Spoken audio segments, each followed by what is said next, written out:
এগুলো উচিত নয়, যে আমাদের পুজোতেও মাইক চালানো উচিত, আর ওনাদেরও আজান দেওয়াটা মানে ওদের ধর্ম যেটা সেটা তো করতেই হবে। আমি দেখলাম যে বিভিন্ন মসজিদে ঈদগায় গিয়ে কিছু লোক পুলিশের পক্ষ থেকে দাবি করে একটা ফর্ম বিলি করছেন। এই ফর্মে কারো সই নেই, কে ফর্ম ইস্যু করলেন তার কি আইনি অধিকার সেসব বলা নেই, কিন্তু মসজিদে বিভিন্ন জায়গায় গিয়ে তাদের সম্পত্তি সম্পর্কে বিস্তারিত জানতে চাইছেন। যে ফর্ম দেবে তাকে জিজ্ঞাসা করুন তাকে কে পাঠিয়েছে, তিনি ফর্মে সই করুন, তারপর আমরা ফর্ম নিয়ে বিবেচনা করব। তা না হলে এই ফর্মের কোনো আইনি গুরুত্ব নেই। ফর্মটা দিয়ে গেলে যত্ন করে রেখে দিন এবং যারা আসবে তাদের বলবেন যে আপনারা লিখে পাঠান ফর্ম কিভাবে জমা দিতে হবে, সেইভাবে আমরা জমা দেব। কোনো লোকের কথায়, অপরিচিত কোনো ব্যক্তির কথায় বা থানা থেকে আসছি বললে পরে তাকে গুরুত্ব দেবেন না। আপনাদের অধিকার, এভাবে কেউ হস্তক্ষেপ করতে পারে না। ফর্ম নিয়ে তাদের বলুন প্রয়োজন হলে যে আপনারা আমাদের জানান লিখিতভাবে কাকে কোথায় ফর্ম জমা দেব, তারপর আমাদের সঙ্গে পরামর্শ করবেন। হ্যাঁ স্যার, আপনি বলছেন যখন আপনি খুলে দিচ্ছি, কিন্তু আমাদের ভেতরে মসজিদের একটা ভেতরে স্যার ওটা তো বাঁধা ছিল, সামনে বড়বাবু ছিলেন, বড়বাবু সামনেটা খুলে দিয়ে গেছেন, ওটা ছিল উপরে, ওটা ছিল, ওটা খোলা হয়েছে, ওটা খোলাছে। এটা যখন খোলা হচ্ছে এটা আমার ভেতরে, আন্ডারের ভেতরে, না আন্ডার ভিতরে এটা সবই ভিতরে, এটা আন্ডারের ভেতরে স্যার, জায়গাটাই আপনার খোলা হয়ে যাচ্ছে। আমার আন্ডারের বাইরে যদি সাউন্ডটা বেরোয় তখন ঠিক ছিল, সাউন্ড বেরোবে না। আমরা লিমিট আছে, আপনি হ্যালো বলে দেখুন, লিমিট যদি থাকে বলতে হবে না, ওটা লিমিট দেখে দেখুন, লিমিট যদি 10:30টার সময় বাধা ছিল উপরে। হ্যাঁ এই তো আটকে, বড়বাবু তো আটকে গেছে না। হ্যাঁ, বড়বাবু সামনে দিয়ে ফটো আছে, বড়বাবু ফটোটা, বাবু এটা কি? বড়বাবু ফটোটা হোয়াটসঅ্যাপ করতে বলুন না, যে সামনেটা আছে কিনি। মসজিদ না, তুমি বেশি দেখাচ্ছ আর কি, তুমি বেশি দেখাচ্ছ আর কি, তুমি বলো ফটো তো উঠাচ্ছি। তুমি এখন এসছেন, কেন বারবার আসবে? তুমি সমস্যাটা তৈরি করে একটা অর্ডার শিট নেই, কিছু নেই, আপনি অর্ডার দেখান না, আপনি অর্ডার দেখান না, আপনি ভালো করে আপনি অর্ডার দেখান না, ওটা অর্ডার দেখান না। আমি বারবার বলছি, আপনি কেন এরকম? সুপ্রিম কোর্টের অর্ডার অনুযায়ী আমার ভেতরে থাকার কথা, তো সাউন্ড 50 ডেসিবেল থাকার কথা। কোর্ট থেকে অর্ডার করে নিয়ে করবেন। খোল, আমার অর্ডার আছে, এখানে আপনাকে নামাতে হবে। হ্যাঁ খোল, থানার অর্ডার আছে, খোল। সবাই নামানো আছে, নামানো দেখে একটা ফালতু আমার সহযোগিতা হবে, পাগল হ্যাঁ। রুম কেটে টাইপে ফুল টান করে লেগে যাবে একেবারে, রুম কেটে যাবে। তোমার বিঘাকো আর লাইসেন্সটা আটকে দিয়ে দিল, শুনলাম না খবরটা লাগে লাগে দেখাচ্ছিল লাইসেন্সটা, ভিডিও করনেওয়ালা লেখে, একটা ভিডিও বহুত দেখে, করুক না। হ্যাঁ এরকম ভিডিও অনেক দেখেছি। আমরা যে ভিডিওটা করছি ওনাকে এবার ইয়ে করবো, সামলাবে। এই খোলা লাগে মাঝে আর তো নেই স্যার। না একটাই ছিল।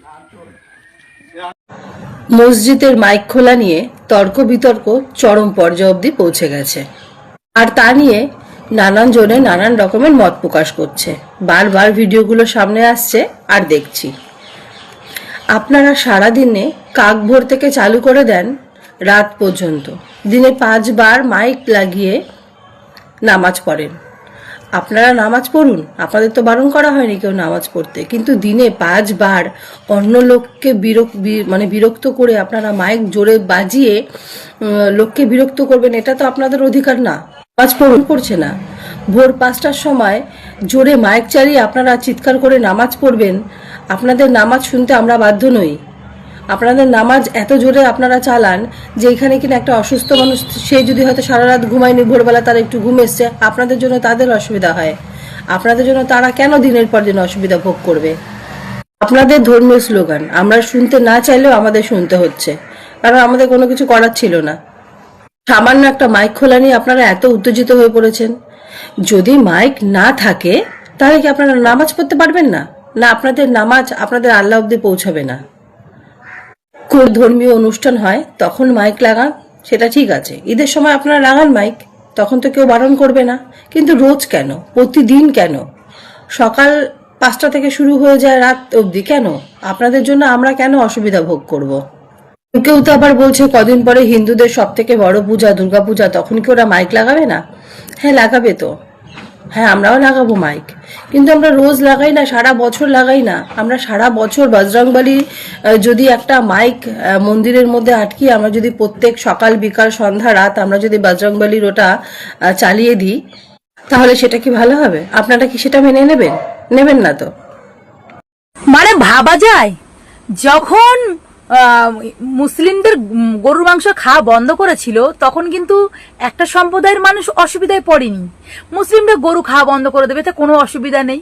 অসুবিধা পড়েছিল হিন্দু মা বোনেরা। তারা যে ব্যবসাটা করতো, গরুর ব্যবসা, সে তাতে তাদের জীবিকা চলতো, সেগুলো তারা বন্ধ করতে হয়েছে তাদের। এখন আবার মসজিদ থেকে মাইকের আওয়াজ আস্তে করতে হবে, মন্দির থেকে মাইকের আওয়াজ আস্তে করতে হবে। অনেক অনেক মসজিদ থেকে তো মাইক খুলেই নিচ্ছে। তো সেই ভাইটা বলছে সইবে না। এই যে রাজনীতির মধ্যে হিন্দু মুসলিম করে আজকের যে জিনিসগুলো হচ্ছে, এটা কিন্তু ঠিক হচ্ছে না। হিন্দু ভাই হয়ে বলছে, মানে সে কিন্তু তোদের মতন গোবর খায় না রে, গোবর খোর। সে কিন্তু ভাত খায়, বুঝেছিস? তাই তার মাথায় সুবুদ্ধিটা আছে, তোদের মতন কুবুদ্ধি নেই। একটা কথা মাথায় রাখিস, যদি পাশের বাড়ি আগুন লাগে তাহলে সেই আগুনটায় তোর ঘর পুড়ে ছারকার হবে না। এই যে ভুল ভাবনাটা রেখেছিস না, ভুলে যা, বুঝেছিস? মানুষের মধ্যে ঘৃণা ছড়াচ্ছিস এই দল দল করে। আমরা তো মমতা ব্যানার্জির আমল থেকে দেখেছি, রাত পর্যন্ত দেখেছি, যারা মমতা ব্যানার্জিকে সাপোর্ট করতো, যেই গদিটা পাল্টেছে সঙ্গে সঙ্গে রূপ পাল্টে নিয়েছে, সব গিরগিটের মতন রূপ পাল্টে নিয়েছে। কি বিজেপি ভক্ত এরাম, মানে এতটা বিজেপি ভক্ত মনে হয় আমরা এই 15 বছর, কেন মনে হচ্ছে 36 বছর ধরে দেখিনি এতটা বিজেপি ভক্ত। ঠিক আছে, মানে এইসব করে করে এরা মানুষের মনে ঘৃণা ছড়াচ্ছে। কিছু কিছু মানুষ যেটা সোশ্যাল মিডিয়ার দ্বারাই দেখছি, আমাদের আশেপাশে এইসব নেই, বিজেপি করছে, তৃণমূল করছে, কিছু কিছু সোশ্যাল মিডিয়ার দ্বারাই দেখছি যারা মানুষের মধ্যে ঘৃণা ছড়াচ্ছে। ভয় কর, উপরবেলাকে দেখে ভয় কর, বুঝেছিস? ভয় কর, মরতে তো হবেই। ঠিক আছে, এমন গজব মাথায় পড়বে না, চিন্তা করতে পারবি না, এমন গজব মাথায় পড়বে। কারণ কি জানিস, মুসলমানদের দোয়াইতে অনেক জোর, বুঝেছিস? মুসলমানদের দোয়াইতে অনেক তাকাত, উপরবেলা শুনে নেয় স্বয়ং, বুঝলি? ভয় কর, মানুষের মধ্যে ঘৃণা ছড়াস না, ভালোবাসা। আজান এমন একটা ধ্বনি যা শুনে শয়তানেরা ভয়ে পালিয়ে যায়, খারাপ দুষ্টু আত্মারা তারাও ভয় পায়। আজান হলো একটি আরবি শব্দ যার বাংলা অর্থ হলো আহ্বান, ঘোষণা বা ডেকে পাঠানো।